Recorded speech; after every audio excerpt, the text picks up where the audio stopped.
Welcome to State of the Offense, fantasy football news for your favorite team, the Dallas Cowboys. With an offense as talented as the Dallas Cowboys, I believe that Cowboys fans should have higher expectations going into the season about the offense. Last year, the Cowboys finished 10th in total offense, 14th in passing, 8th in rushing, and 3rd in scoring, which earned them a 12-5 record, and they advanced to the divisional round of the playoffs. In the skill positions, the team brings back Dak Prescott, Tony Pollard, CeeDee Lamb, and Jake Ferguson as the top fantasy producers at each position from last year. New faces include wide receiver Brandon Cooks, who was acquired in a trade from Houston, running back Ronald Jones, who was with Kansas City last year, Luke Schoonmaker, who was tight end drafted in the second round from Michigan, and Deuce Vaughn, who was running back from Kansas State drafted in the 6th round. Most fantasy football shows will only mention skill players, but at State of the Offense, we look at the entire offense. We start in the trenches by analyzing the condition of the offensive line. After all, it does all start at the snap of the football. On the offensive line, the Cowboys will bring back 5 familiar faces to the starting lineup, but they did lose guard Connor McGovern to Buffalo. 8-time Pro Bowl left tackle Tyron Smith suffered a torn hamstring in training camp last year, and he did not see action until Week 15 last year. In his return, Smith played in 4 regular season games and both playoff games. In fact, he played 100% of the playoff snaps. In his 4 games of the regular season at right tackle, Smith graded at a 92 with a 90.8 snap share. A 92 grade would tie Smith with Laramie Tunsil of the Texans as the number 5 left tackle in the game. Tyron Smith is 32 and he will be a free agent after the season. In spite of the loss of Tyron Smith in training camp, the emergence of first-round rookie Tyler Smith helped ease the situation a bit. The current depth chart has Tyler Smith moving over 1 spot to left guard. Tyler Smith was the number 24 overall pick in the first round from Tulsa, and he played all 17 games at a 98.4% snap share with a 75 grade. The 75 grade that he had would put him around the number 13 ranking at the left guard position, but it can be expected that Smith will improve going into his second year. He'll be playing an easier position at left guard instead of left tackle, and he's going to be between Tyron Smith and Tyler Biadasz. It would not surprise me at all if Tyler Smith makes the leap to the Pro Bowl level as a guard in his second year as a pro. I'm projecting him to grade out at about an 83 this year. Center Tyler Biadasz is back for his 4th year with the Cowboys. He has been steadily improving in his career. He improved from a 70 to a 75 grade from his first starting year to his second year as a starter. Biadasz played in 16 games with a 97.4% snap share. His 75 grade places him at the number 15 overall spot at center in the league. This is his contract year. Some more progress should be expected. Right guard Zach Martin is an 8-time All-Pro and an 8-time Pro Bowler, and last year was no different from Martin. Martin graded at a 97, which made him the second best offensive lineman in the NFL, behind Trent Williams. Martin was the best interior lineman in the NFL and the Cowboys' highest rated offensive lineman. Martin played in all 17 games with a 98.8% snap share. Martin is under contract through the 2024 season. The odyssey of Terrence Steele's career just keeps getting better. Steele was an undrafted player in 2020 from Texas Tech who has started at multiple positions on the offensive line with 40 starts and over 2,600 snaps in 3 seasons. Steele graded at an 80 last year, which was significantly better than his first 2 years, where he graded at a 67 and a 68. Steele's breakthrough season unfortunately ended in Week 14 with an ACL and MCL tear. If Steele is unable to go, the Cowboys will have to probably do some maneuvering on the offensive line, where one of the Smiths will fill in at right tackle. If that happens, you can expect either Matt Farniok or former Atlanta Falcon Chuma Edoga to go in and play guard. Josh Ball is the backup right tackle on the depth chart, but he only has played in 41 career snaps. Terrence Steele is in a contract year as well. The Dallas offensive line is a definite team strength with some proven All-Pros with Zach Martin and Tyron Smith, but they also have 3 young linemen who have shown plenty of promise with Tyler Smith, Tyler Biadasz, and Terrence Steele. 3 starters are in contract years, so the Cowboys will have to make plenty of decisions on the offensive line over the next year.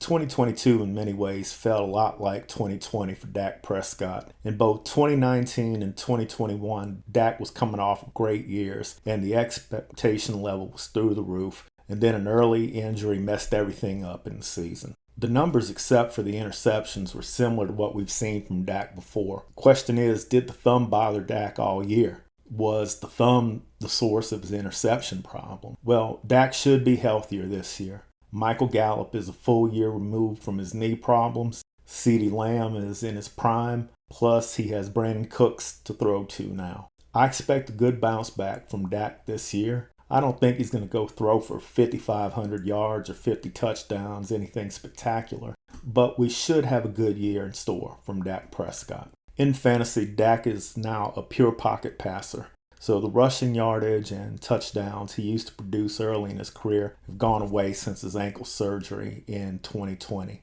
Dak's ceiling is not as an elite fantasy option, but he's not a bad quarterback to have. He was quarterback 18 in points and quarterback 10 in points per game in 2022. Dak is currently the 10th quarterback drafted as the 93rd player overall in the 8th round. I think that this is actually about what Dak's floor should be.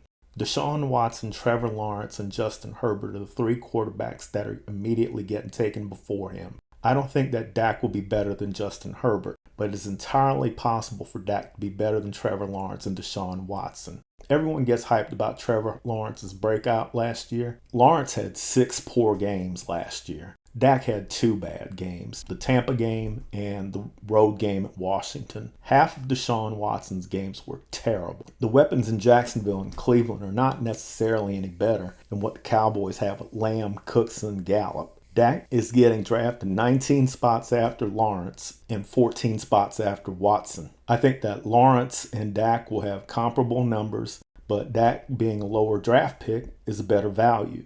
When the weather starts getting worse in those AFC North games for Cleveland, Cleveland will rely more on Nick Chubb than throwing it all over the yard. So you should be comfortable taking Dak Prescott over Deshaun Watson. Part of the reason to be optimistic about Dak Prescott this year is the overall talent level of this wide receiver group. CeeDee Lamb has been a stud since his rookie year, and he just keeps getting better. Michael Gallup is as proven a number 3 wide receiver on any team in the NFL.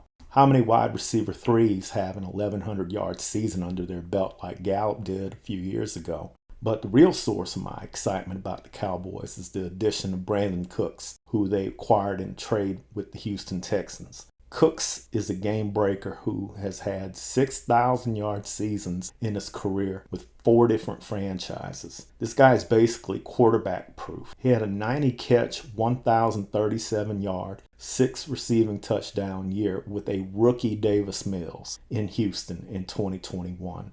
What can he do with the Dallas group? The Cowboys trio of wide receivers will be one of the best units in the league. In fantasy, CeeDee Lamb was the wide receiver 6 in points and the wide receiver 9 in points per game. Right now, he's getting drafted as the wide receiver 7 at the 16th spot overall, which is a high second round pick.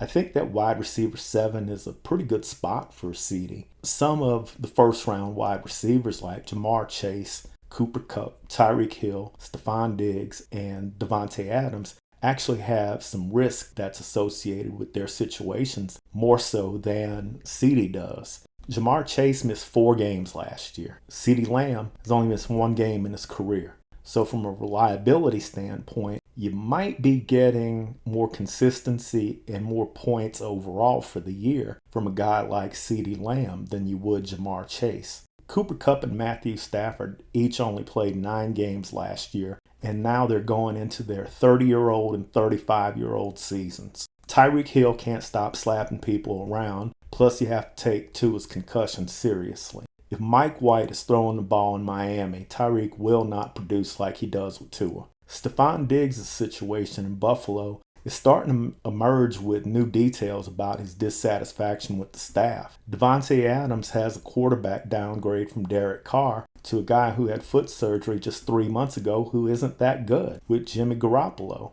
Meanwhile, CeeDee Lamb's quarterback situation improves, and his wide receiver core is more talented and should be healthier than they were last year. The only wide receiver that I can comfortably rate ahead of Lamb are Justin Jefferson and A.J. Brown. Before all the Diggs stuff in Buffalo started, I would have rated Diggs over Lamb, but it's still a relatively short list. Part of the reason I like A.J. Brown more than Lamb is that I think that Brandon Cooks and Michael Gallup are better target competition than Devonta Smith and Quez Watkins. If you rate CeeDee Lamb in your top 3 this year for wide receiver, your argument is justified. If you are drafting late first round, early in the second, and you get CeeDee Lamb with your second round pick, do it as often as you can. Who should you draft in the first round if you are at the number 9 pick in the first round to couple with what you would have with CeeDee Lamb at 16?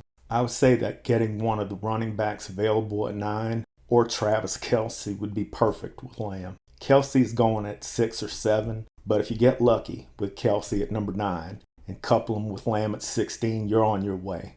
In the third round, when you pick at number 33 overall, I would say to hope for Joe Burrow to fall a few spots. That way you would have possibly Travis Kelce, CeeDee Lamb, and Joe Burrow as your top 3 picks. The 8 to 12 pick range shows Bijan Robinson, Saquon Barkley, Jonathan Taylor, and Derrick Henry all falling in that range. Any of those 4 running backs with Lamb and Burrow will make you a force in 2023 as well. Brandon Cooks was the wide receiver 45 in points last year with the Texans, and he was the wide receiver 34 in points per game. In the season finale, where the Texans won and dropped to the number 2 pick in the draft from number 1, Cooks had 5 catches for 106 yards and a touchdown. Cooks was part of the number 25 passing offense in Houston and still had these numbers. The Cowboys were still above average in the passing game, even with Cooper Rush starting 5 games last year. Cooks is the wide receiver 35, player 92 overall, going in the 8th round. I believe that Cooks could finish around the wide receiver 25 range, so his going as the 35th wide receiver is a pretty good price. Cooks is right behind Christian Kirk and Brandon Ayuk, and he is ahead of Michael Thomas and George Pickens in average draft position. The 8th round is usually a wide receiver 3 or your top flex spot, depending on your league format. So getting someone with the track record and the potential of Brandon Cooks is a strong draft selection in the 8th round. Michael Gallup was the wide receiver 70 in points and wide receiver 79 in points per game. Right now, Gallup is going at the wide receiver 54 at 144th pick, which is the last pick of the 12th round. This is not a very good value pick. Directly above Gallup are Quentin Johnston, Adam Thielen, and Zay Flowers. Gallup is right ahead of Darnell Mooney. I don't like this tier of wide receivers much. The 12th and 13th round range of all these guys, you're probably better off going with a running back or a quarterback. Dak may miss tight end Dalton Schultz, who was allowed to walk to Houston. The Cowboys' other 3 tight ends, Jake Ferguson, Peyton Hendershot, and Sean McKeon, all played over 100 snaps last year as young players. Ferguson caught 19 of the 22 passes thrown to him, which is pretty impressive. When Hendershot played, his production was similar to Ferguson's. The Cowboys ran a fair amount of multiple tight end formations last year. Schultz had a 70.3% snap share, Ferguson a 37%, Hendershot a 25.6%, and McKeon 14%. To compensate for the loss of Dalton Schultz, the Cowboys took Michigan tight end Luke Schoonmaker in the 2nd round with the 58th overall pick. This was a strong tight end class, and Schoonmaker was one of 5 tight ends drafted in the 2nd round this year. Michigan was a smash-mouth team that ran the ball quite a bit, so Schoonmaker should not have any problems at all with blocking. He's also 24 years old, so he should be as physically ready to contribute in the NFL as any rookie would be. Because of the depth the Cowboys have and the youth of the tight end position overall, I don't think that any of the tight ends will be able to produce in fantasy football the way that Dalton Schultz has been able to consistently year after year. I expect Schoonmaker will eventually become the primary receiving tight end, but Ferguson will be in the mix for a while. Drafters are taking a wait-and-see approach on both players. Either of them can be drafted in the last round if you want to draft either one of them. At the present time, Ezekiel Elliott is not a member of the Dallas Cowboys running back room. Whether that remains the case through the 2023 regular season and the playoffs is another issue entirely. Tony Pollard is now the number one running back on the roster. He's playing on the franchise tag. Tony Pollard has improved every year of his career. He has a 5.1 yard per carry average, and he already has over 1,000 yards as a receiver in his career. Pollard split snaps evenly with Elliott last year, and he was more efficient statistically than Ezekiel Elliott. Behind Pollard on the depth chart are Malik Davis, Ronald Jones, and Deuce Vaughn. Davis was an undrafted free agent rookie from Florida last year. In the limited action that he saw on the field, he was reasonably productive. Ronald Jones has been in the league for 5 years, and he was a second-round draft pick in 2018, but he's been missing in action since 2020. He was Kansas City's running back number 4 in snaps, and a 7th-round rookie, Isaiah Pacheco, outsnapped him 351-38 last year. The Cowboys drafted Round Rock native Deuce Vaughn, who played at Kansas State, with 212th pick overall in the 6th round. Anyone who has watched Big 12 football the last few years know that this guy is an absolute football player. So who will be the Cowboys' backup running back?